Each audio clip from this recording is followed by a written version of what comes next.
नक्षत्र है। अश्लेषा संधि का नक्षत्र होता है जो बहुत अच्छा नहीं होता जॉब के लिए। आपके बच्चे के केस में एक बहुत बड़ा राजयोग बनता है। इसमें केंद्र और त्रिकोणों का संबंध बन जाता है।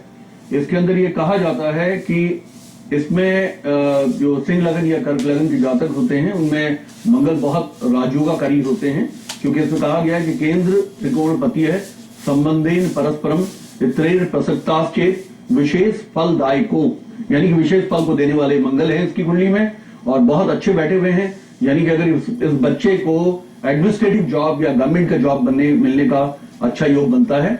आप इसे बच्चे को आप सरकारी नौकरियों में बड़े हाई लेवल की कॉम्पिटिशन में इनमें आप बैठाइए। अदरवाइज ये मैनेजमेंट और मार्केटिंग इसको करवा दीजिए तो भी बहुत अच्छा करेगा।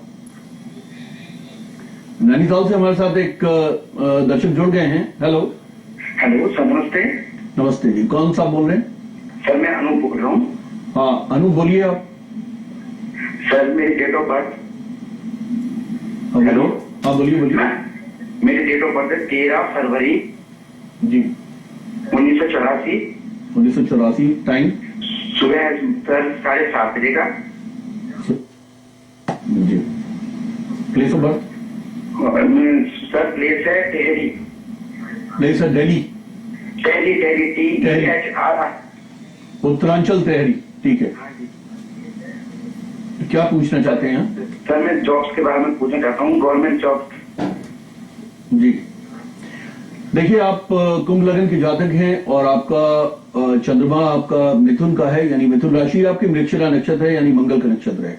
आपको गवर्नमेंट जॉब का योग बनता है, लेकिन किसी टेक्निकल क्वालिफिकेशंस के साथ में। यानी कि अगर आप इंजीनियरिंग वगैरह किया अगर आपने हो, या इसी प्रकार से आपने IITs किया हो, या आपने IT किया हो, या IT के क्षेत्र में आपने कुछ किया हो, अगर आपने कोई भी टेक्निकल क्वालिफिकेशन में हम स्टैटिस्टिक्स, इकोनॉमिक्स या चार्टर्ड अकाउंटेंसी को भी हम टेक्निकल सेमी टेक्निकल मानते हैं, लेकिन आपके उसमें कोई भी जॉब जो आपको मिलेगा वो टेक्निकली क्वालिफाइड होगा, टेक्निकल क्वालिफिकेशंस के साथ में होगा। और ये जो जॉब का जो आपका एक्टिव होता है ये मार्च 2013 के बाद होता है और ये एक्टिव रहता है 2014 के दिसंबर तक। उस समय पे एफर्ट्स करने पे आपको अच्छे जॉब के योग बनते हैं। लेकिन मैं आपको मित्र बताना चाहूंगा कि बिना दशमांसा के, बिना विमशांसा के और चतुर्थांश जो कि डेस्टिनी का चार्ट है, जॉब के विषय में कोई भी बात क्वालिफाइड रूप में बताना थोड़ा मुश्किल होता है। आपकी कुंडली में एक बहुत बड़ा दोष ये है कि राहु और केतु एक्सेस में चूंकि आपके जॉब के भाव आ जाते हैं, तो आपको राहु और केतु के दोनों के उपाय करने होंगे। इनके उपाय इनके राशि नाथ के होते हैं, यानी कि राहु का उपाय शुक्र से होता है, यहाँ पे केतु का उपाय मंगल से होता है। यानी अगर आप हनुमान चालीसा वगैरह खूब पढ़ें, 21 बार हनुमान चालीसा प्रतिदिन आप घी का दीपक जला के पढ़ते हैं, तो आपको बहुत अच्छा जॉब मिलेगा और आप कॉम्पिटिटिव एग्जाम्स के थ्रू आपको ये जॉब मिलेगा। और शिमला से हमारे साथ में एक दर्शक जुड़ गए हैं। हेलो अमीना जी। हेलो हाँ अमीना जी बोलिए। नमस्कार सर। नमस्ते जी। सर मैं रीना बोल रही हूँ शिमला से। जी। Date of birth? सर मेरी डेट ऑफ बर्थ है 1 फरवरी 1983। 1 फरवरी 1983। हाँ जी सर। Time of birth? और सर टाइम ऑफ बर्थ है 1:04 रात का। 1:04। रात्रि का मतलब AM बर्थ है? हाँ जी AM बर्थ है। हाँ जी। तो आप 1 फरवरी को भी हैं या 2 फरवरी को भी हैं? 12 बजे के बाद की बर्थ मालूम है मुझे है? सर यही मालूम है 1 फरवरी बोलते हैं। अच्छा ठीक है। इसका मतलब आप 31 जनवरी और 1 फरवरी की रात्रि में हुई है। हाँ जी सर। अच्छा बताइए place of birth? Sir Dalaghat Himachal Pradesh. अच्छा आप क्या पूछना चाहते हैं?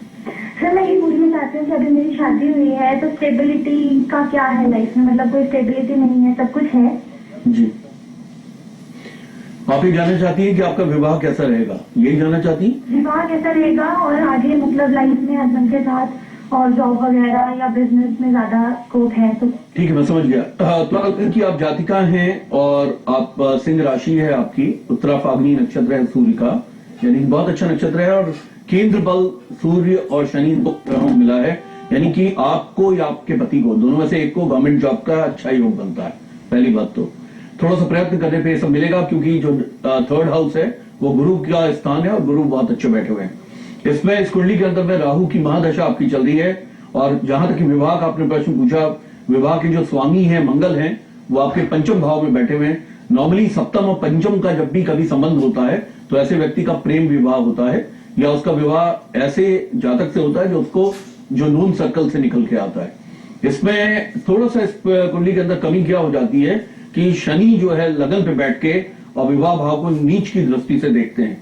ये एक दृष्टि अच्छी नहीं मानी जाती। इसमें क्या है कि सेपरेटिव हो जाता है ये। इसमें नॉर्मली क्या होता है, जैसे हस्बैंड अगर मर्चेंट नेवी में है तो 7 महीने का सेपरेशन, इस तरह की स्थितियों को कुंडली पैदा कर देती है, और हस्बैंड वाइफ को कंपल्सरी सेपरेशन की स्थितियों से गुजरना होता है। इसलिए अगर आप शनि का अच्छा सा उपाय कराते हैं, आपको एक नीलम धारण करना चाहिए। तुला लगन के जातक को हम नीलम बिना किसी रोक टोक के पहना सकते हैं। अगर आप एक अच्छी क्वालिटी का नीलम, बॉडी वेट का 10%, यानी कि अगर आप 90 किलो की हैं तो 9 रत्ती, अगर आप 40 किलो की हैं तो 4 रत्ती, यानी कि अपने वजन का 10% का अगर आप नीलम अपनी middle finger of the right hand में आप धारण करती हैं तो आपको विवाह से संबंधित बहुत अच्छे योग मिलेंगे। इसी प्रकार से दुर्गा जी की उपासना करने से भी आपको वैवाहिक जीवन में अच्छे योग मिलते हैं, क्योंकि शुक्र का आपका लग्न है और शुक्र बहुत अच्छे बैठे हैं, पंचम भाव में बैठे हैं, और इस कुंडली के अंदर काफी बड़ा बल है, काफी अच्छा बल है। आपको बड़े राशि और अमीरी के जीवन का योग बनता है। हरिद्वार से हमारे साथ में एक कॉलर जुड़ गए हैं, सुमित। हेलो। हेलो। हाँ जी। हाँ सर, मेरा डेट ऑफ बर्थ है 7 फरवरी 1978। 7 फरवरी 1978। हाँ जी। टाइम है सर 8:45 नाइट का। 8:45 रात्रि का। Place of birth? Place of birth? Date of birth place स्थान? प्लेस हरिद्वार। हरिद्वार यूपी। क्या पूछना चाहते हैं आप? जॉब कब तक लेंगे और पहले पूछना चाहते जी देखिए, आप कन्या लगन के जातक हैं और आपकी मकर राशि है। आपके पंचम भाव में 4 ग्रह बैठे हुए हैं और धनिष्ठा नक्षत्र है जो कि मंगल का नक्षत्र है। मंगल देखिए, बुध के लग्नों में मंगल अत्यंत पापक माने जाते हैं, लेकिन इस कुंडली के अंदर में मंगल का एक राजयोग बनता है, यानी कि उसे नीच भंग राजयोग कहते हैं। जब भी कभी एकादश भाव में, लाभ भाव में नीच भंग राजयोग बनता है तो बहुत बड़ा राजयोग होता है। ऐसे में व्यक्ति को 35 वर्ष के बाद में क्लास 1 ऑफिसर होने का या बहुत अच्छे लेवल के जॉब का बनता है, लेकिन 35-36 के बाद। इसके पहले जीवन में काफी स्ट्रगल की स्थितियां होती हैं। अगर ऐसा व्यक्ति आईएएस में भी निकलता है तो 4th अटेम्प्ट में निकलता है, यानी कि उसको काफी परेशानियों के साथ में गवर्नमेंट जॉब मिलता है। आपकी कुंडली के अंदर चूंकि गुरु चूंकि 10वें भाव पे है, वहां के कारक है, वो मिथुन राशि में बैठे हैं लेकिन कारक भाव में बैठे हैं। गुरु जब भी कारक भाव में बैठते हैं तो ऐसे व्यक्ति को अपने एजुकेशन के क्षेत्र से निकलकर कॉम्पिटेटिव एग्जाम्स देते हुए उसे जॉब में आने का बनता है। यानी कहने का मतलब है कि अगर आप यूनिवर्सिटी के जॉब का भी ट्राई करें या गवर्नमेंट जॉब्स का अगर आप ट्राई करते हैं तो आपको डेफिनेटली मिलता है। और इसमें अभी आपका गुरु में सूर्य का अंतर आने वाला है, जो कि 7 सितंबर 2012 में शुरू होगा, यानी उसके बाद ही आपके सारे काम फलित होना शुरू हो जाएंगे। मित्रों, जैसे मैं आप लोग बता रहा था शुक्र ग्रह के बाबत, शुक्र ग्रह हम लोगों के लिए बहुत महत्वपूर्ण ग्रह हैं, क्योंकि वो पत्नी के कारक हैं, और पत्नी से मिलने वाली सभी सुख सुविधाएं या पत्नी से मिलने वाला मैरिटल ब्लेस हम शुक्र से देखते हैं। शुक्र ही फर्टिलिटी के कारक है। इसमें कहा जाता है आत्मनो जायते पुत्र, यानी एक आदमी का जो संतान है वो उसकी कंटिन्यूटी है, तो वो शुक्र के द्वारा ही होता है, क्योंकि शुक्र फर्टाइल आदमी और औरत दोनों को बनाते हैं। इसी प्रकार से शुक्र का सबसे अच्छा जो उपाय मैंने आप लोगों को बताया उसमें है चावल का, चीनी का, घी का और दूध दही का या इस तरह के मिल्क प्रोडक्ट्स का, खीर का, इन सब का दान करना बहुत अच्छा होता है। इसी प्रकार से व्हाइट मिठाई वगैरह ये सब आप दान करें। और शुक्र का दूसरा उपाय होता है दुर्गा जी की उपासना करना। इसमें अर्गला स्तोत्र का अगर आप पाठ करते हैं या कृष्ण भगवान की आप भक्ति करते हैं तो भी आपका शुक्र बलवान होता है। जिस व्यक्ति का शुक्र बलवान होता है उसके चेहरे में चमक, ओजस्वी हो जाता है, वो व्यक्ति, उसका चेहरा चमकता रहता है। इसी प्रकार से उसकी स्किन बहुत सॉफ्ट हो जाती है। इसी प्रकार से उसका कल्चर्ड बिहेवियर हो जाता है। और शुक्र चूंकि सभी शास्त्रों के पारंगत हैं, इसलिए वो बहुत सी चीजों में मल्टीटास्किंग में आ जाता है और बहुत सी चीजों में पारंगत होता हुआ वो जीवन में अमीरी के जीवन का निर्वाह करता है। धन्यवाद। गुरु श्री M.K. भंडारी जी से एस्ट्रोलॉजी, पामिस्ट्री, वास्तु, टैरो, मंत्र पाठ एवं न्यूमरोलॉजिस्ट के लिए संपर्क करें श्री शांत लोक 1 गुड़गांव। उनसे अपॉइंटमेंट लेने के लिए डायल करें 098912844090 0925084941 एवं 092132111614 पर।